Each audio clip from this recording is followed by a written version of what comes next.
materi mata kuliah birokrasi dan politik ya. Ada dua istilah besar, ada dua konsep besar, yaitu birokrasi dan politik.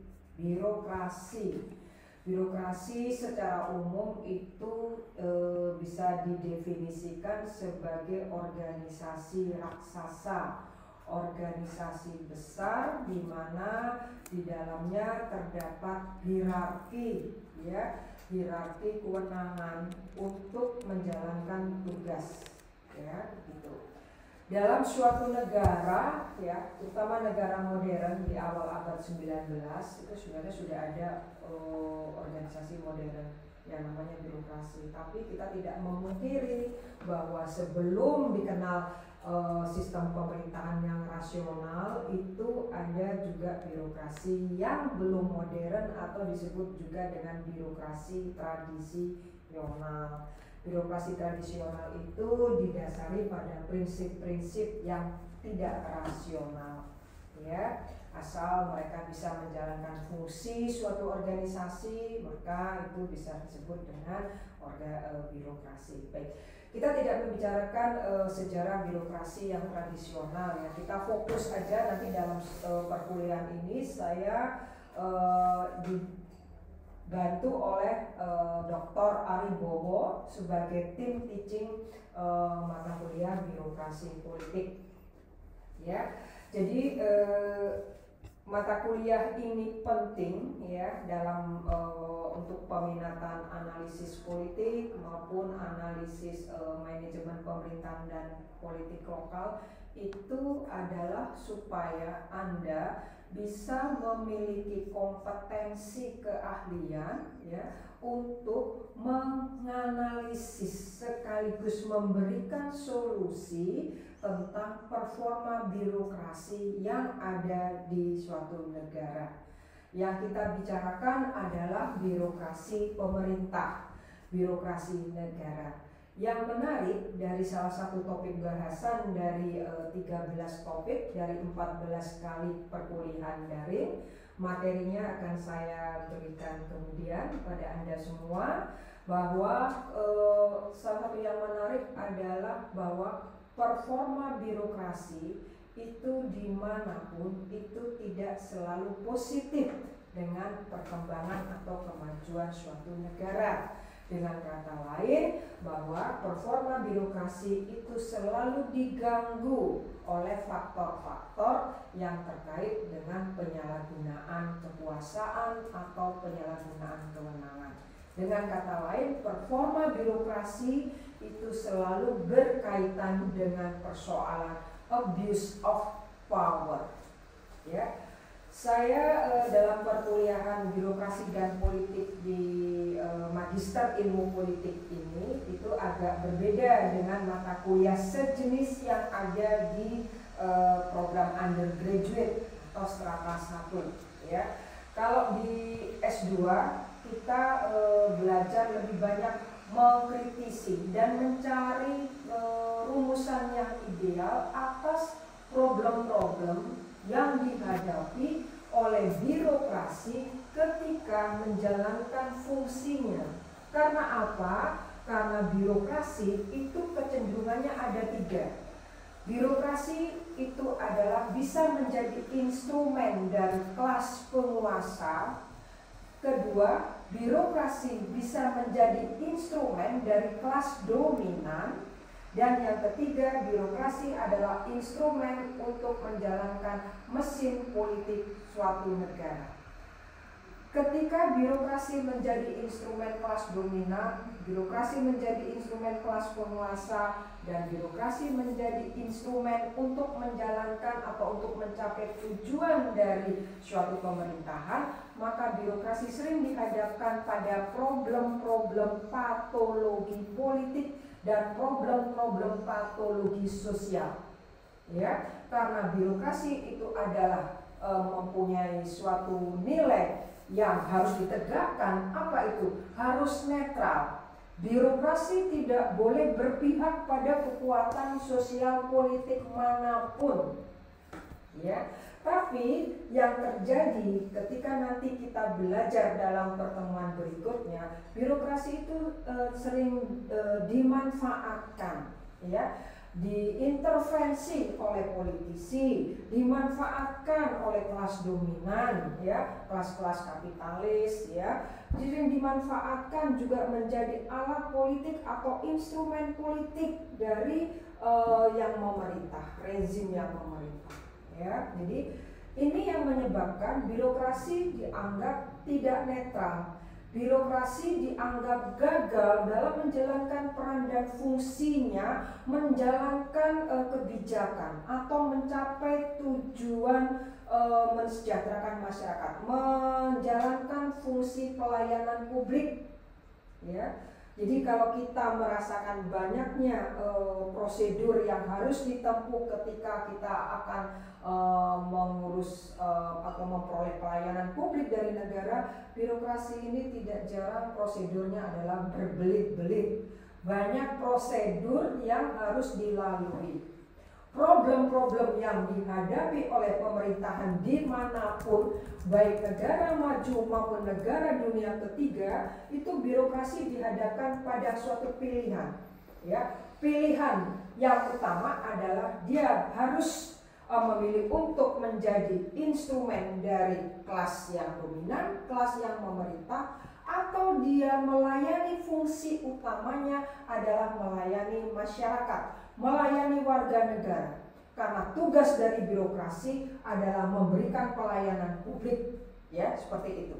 Ya, nanti kita mencoba bersama mengidentifikasi faktor-faktor apa yang menyebabkan birokrasi itu tidak pernah secara penuh bisa melayani masyarakat. Bahkan birokrat-birokrat pun terjebak dalam praktek korupsi, ya, seperti itu. Nah, jadi mata kuliah ini menurut saya memang menarik, ya, untuk ditelaah, dipelajari bagaimana birokrasi itu menjalankan wewenangnya, menjalankan kekuasaan, menjalankan fungsinya untuk memberikan pelayanan kepada rakyat, gitu ya. Tapi di tengah jalan birokrasi acap kali harus membuat pilihan, ya, melayani atasan atau melayani rakyat, melayani bosnya atau melayani warga negara. Pilihan-pilihan real ini sebenarnya menyulitkan birokrasi untuk menjalankan fungsinya dengan baik. Birokrasi itu sebenarnya kalau kita nanti belajar, ya, dari beberapa literatur, ya, mulai dari yang ideal misalnya Einstein, Max Weber, gitu ya, dan lain-lain, Martin Albro dan lain-lain, itu kita bisa melihat bahwa kalau namanya sudah birokrasi sebagai organisasi modern yang nilai-nilai utamanya adalah rasionalitas, maka sebenarnya tidak mungkin birokrasi itu menyalahgunakan kekuasaan, gitu kan? Tidak mungkin birokrasi itu menjalankan fungsinya secara tidak profesional, kan tidak mungkin. Karena birokrasi itu persyaratan atau prinsip-prinsip yang ada di dalamnya itu sudah benar-benar menunjukkan nilai-nilai rasionalitas, ya. Kalau kita nanti belajar dari prinsip-prinsip atau indikator birokrasi rasional model dari Max Weber, maka kita akan tahu bahwa menjadi birokrat itu cukup sulit karena ada seleksi, ya, ada kompetensi, gitu ya. Hubungannya antar orang itu bersifat impersonal, tidak saling mengenal. Rekrutmennya juga berdasar sistem merit, tidak bersifat kekeluargaan, gitu ya. Mereka digaji dalam menjalankan tugasnya juga mereka diseleksi berdasarkan kompetensi atau berdasarkan spesifikasi dari keahlian yang dimiliki. Tapi dalam kenyataannya birokrasi selalu menjadi monster bagi masyarakat. Baik, ketika awal-awal abad 19, 20 atau sebelum revolusi teknologi 4.0, kita melihat bahwa birokrasi itu menjadi organisasi yang paling tangguh di suatu negara karena tidak dapat digantikan perannya oleh organisasi, bukan birokrasi. Tapi dengan teknologi 4.0 atau mungkin nanti berdasarkan teknologi 5.0 ya, maka ada suatu fenomena yang akan mengarah kita kepada masa yang namanya post birokrasi. Ya, karena kita sudah mengandalkan teknologi, pelayanan berdasarkan juga teknologi ya. Kita belajar aja sudah berdasar e-learning gitu ya, e-ticketing gitu, e-budgeting dan sebagainya, sehingga pengawasan itu menjadi lebih terbuka, transparan dan sebagainya.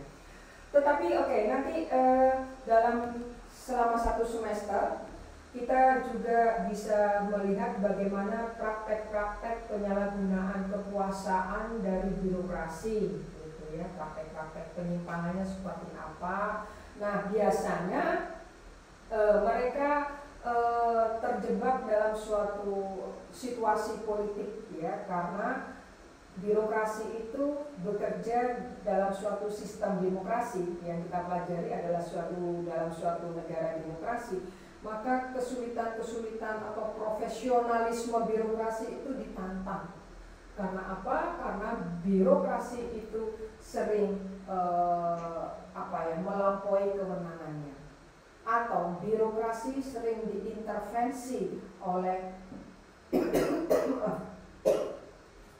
politisi, ya. Nah, oleh karena itu nanti di dalam selama masa perkuliahan saya tidak menggunakan perspektif yang dikotomis, ya. Karena kalau kita menggunakan perspektif yang dikotomis bahwa birokrasi sendiri, politisi sendiri, atau urusan administrasi sendiri, urusan politik sendiri, itu kita tidak pernah akan bisa menemukan jawaban yang ada, gitu ya. Karena kita pasti akan menganalisisnya secara angan-angan gitu ya, common sense. Karena dalam kenyataannya birokrasi itu adalah suatu kontinum dengan politisi. Birokrasi, urusan administrasi akan kontinum dengan urusan politik. Ya, jadi tidak bisa dibedakan antara birokrasi dan politik. Pandangan-pandangan dikotomi ini sudah tidak relevan sejak mulai awal abad 21 ya. Nanti itu kasusnya ada di negara Amerika Serikat ya.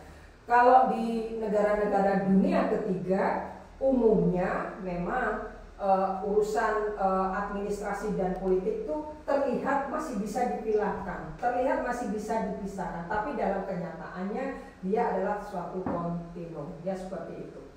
Baik, selain itu kita juga nanti belajar tentang suatu materi tentang betapa besarnya ya kewenangan dari penguasa untuk mengintervensi birokrasi. Nah, kewenangan itu biasanya berwujud dalam konsep yang disebut dengan appointee, ya. Jadi ada kebijakan dari penguasa atau dari kepala eksekutif tertinggi, dalam hal ini adalah kepala pemerintahan, ya, untuk menempatkan orang-orang terdekatnya, orang-orang kepercayaannya, atau orang-orang yang sudah berjasa dalam karir politiknya untuk menjadi menempati posisi birokrasi yang tertinggi, ya seperti itu. Itu udah umum, ya, nggak hanya di Indonesia, tapi di beberapa negara juga melakukan cara seperti itu. Ini apa? Ini adalah suatu bentuk appointee, ya. Ada hak dari kepala negara, ya. Ada politik appointee. Ini dulu ya, ya, appointee, appointee. Penunjukan seorang birokrat untuk menempati jabatan dalam struktur politik tertentu, dalam struktur pemerintahan tertentu. Ya, ini adalah suatu kelaziman, ya, sehingga ini mengurangi peluang dari birokrasi karir untuk mengisi jabatan yang ada. Ini yang sebenarnya juga cukup mengganggu karir dari para birokrat di pemerintahan, ya. Karena serta-merta biasanya ada drop-dropan, ya ada penunjukan pejabat siapa yang harus mengisi struktur organisasi di birokrasi, ya misalnya di eselon yang paling tinggi, eselon 1A. Nah, ini bisa diisi dari beberapa pihak dan kalangan ya untuk menduduki posisi tersebut. Ini mengganggu karir birokrasi yang ini. Oleh karena itu mata kuliah kita birokrasi politik, jadi kita tidak belajar hanya teori, ya teori-teori birokrasi, ya, tapi kita juga belajar memahami dan mengkritisi, membaca realitas, ya berdasarkan perspektif. Dan saya berharap dari nanti setelah Anda semua selesai mengikuti kuliah ini, maka Anda bisa mungkin menyusun model ideal di luar model yang sudah dibuat oleh Max Weber dalam membahas birokrasi. Saya akan memberikan juga beberapa e-book ya yang bisa Anda baca sendiri, dan mungkin Anda juga bisa mencari bahan kuliah yang ada. Jadi tidak semuanya saya bisa menyediakan bahan perkuliahan itu, tapi Anda bisa mencari sendiri bahan perkuliahan itu ya, sejauh itu sesuai atau sejalan dengan materi yang kita pelajari selama 1 semester ya. Jadi nanti saya beri Anda misalnya Ali Farasman ya, Ali Farasman yang menulis tentang administrasi, problem-problem administrasi, problem-problem politik yang dihadapi oleh birokrasi. Ada juga buku yang menulis tentang politisasi birokrasi. Jadi memang birokrasi itu adalah suatu organisasi yang dipolitisasi, ya, dipolitisasi untuk mencapai tujuan-tujuan politik dari kelompok yang dominan atau kelas yang memerintah, atau juga dimanfaatkan oleh pemimpin-pemimpin politik yang ada di suatu negara. Yang kita bicarakan di sini saya fokus kepada birokrasi dalam negara demokrasi. Saya tidak tahu dan saya tidak akan menyinggung birokrasi di negara non demokrasi. Ya, saya fokus nanti bicara birokrasi di negara demokrasi. Baik, itu adalah deskripsi tentang perkuliahan kita selama 1 semester. Untuk struktur perkuliahan atau struktur kelas daring kita, ya saya dan Pak Wibowo nanti akan mengajak Anda semua untuk share tentang share tentang literatur ya, atau share untuk menceritakan tentang pengalaman-pengalaman Anda semua dalam memahami problem-problem yang dihadapi oleh birokrasi gitu ya. Bentuknya mungkin adalah di sini adalah review dari suatu buku, bisa jadi juga review dari suatu artikel jurnal yang sudah dipublikasi gitu ya. Saya akan berikan bahan itunya, lalu Anda bisa berdiskusi di kelas daring ini.